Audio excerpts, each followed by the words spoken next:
அண்மை செய்தி. முதலமைச்சர் விஜய் பதவியேற்பு விழாவில் மூன்றாவதாக தமிழ்தாய் வாழ்த்து பாடப்பட்டதற்கு திமுக தனது கண்டனங்களை தெரிவித்திருக்கிறது. அண்மை செய்தியாக நாம் பார்த்துக் கொண்டிருக்கிறோம். முதல் நாளிலேயே தமிழ்தாய்க்கு நேர்ந்த இழிவு ஒட்டுமொத்த தமிழ்நாட்டிற்கும் நேர்ந்த அவமானம் என்று திமுக தனது கண்டனங்களை பதிவு செய்திருக்கிறது.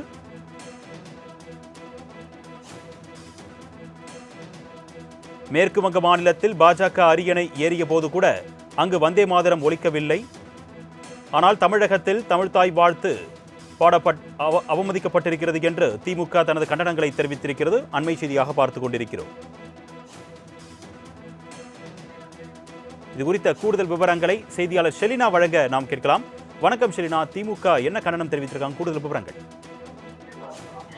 திமுக தனது எக்ஸ் வலைதளத்தில் தற்பொழுது ஒரு பதிவு ஒன்றை செய்திருக்கிறது. அதில் குறிப்பாக தமிழ்நாடு முதலமைச்சர் விஜய் பொறுப்பேற்கக்கூடிய நிகழ்ச்சி குறிப்பாக தமிழ்தாய் வாழ்த்து மூன்றாவதாக ஒழிக்கப்பட்டிருந்தது. இதற்கு எதிர்ப்பு தெரிவித்து தற்போது திமுக எக்ஸ் வலைதளத்தில் பதிவு செய்திருக்கிறது. அதில் பாஜக ஆளும் மாநிலங்களில் கூட இந்த அவலநிலை இல்லை எனவும், மேற்கு வங்கத்தில் பாஜக அரியணை ஏறிய போது கூட அங்கு வந்தே மாதரம் ஒழிக்கப்படவில்லை எனவும், ஆனால் இங்கே என்று வேடமிட்டு வந்தவர்கள் வந்தே மாதரம் தேசிய கீதத்திற்கு பிறகு தமிழ்தாயின் உயிர் மூச்சினை தமிழகத்தின் உயிர் மூச்சினை தமிழ்தாய் வாழ்த்தை மூன்றாவது பட்சமாக நிறுத்தி இருப்பது என்பது தமிழ்தாயின் முகத்தில் கரியை பூசி இருக்கிறதாக தெரிவித்திருக்கிறார். மரபுகளை சிதைத்து தமிழை அவமதிப்பதுதான் நீங்கள் ஊரெல்லாம் கூறிய மாற்றமா என்ற கேள்வியை எழுப்பியிருக்கிறார்கள். முதல் நாளிலேயே தமிழ்தாய்க்கு நேர்ந்த இந்த இழிவு என்பது ஒட்டுமொத்த தமிழ்நாட்டிற்கும் நேர்ந்த அவமானம் என்று திமுக சார்பில் தனது எக்ஸ் வலைதளத்தில் இந்த அறிவிப்பை வெளியிட்டிருக்கிறார்கள். குறிப்பாக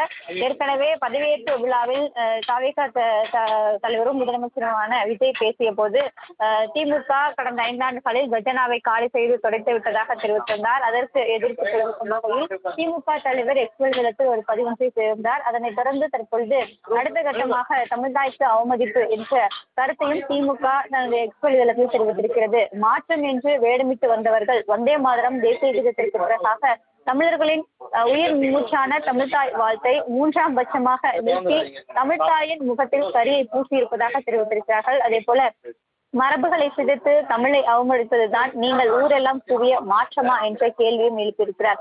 முதல் நாளிலேயே தமிழ்தாய்க்கு நேர்ந்த இந்த இழிவு ஒட்டுமொத்த தமிழ்நாட்டிற்கு நேர்ந்த அவமானம் என்றும் தனது எக்ஸ் வலைதளத்தில் பதிவு செய்திருக்கிறது. கூடுதல் விவரங்களுக்கு நன்றி ஷெலினா.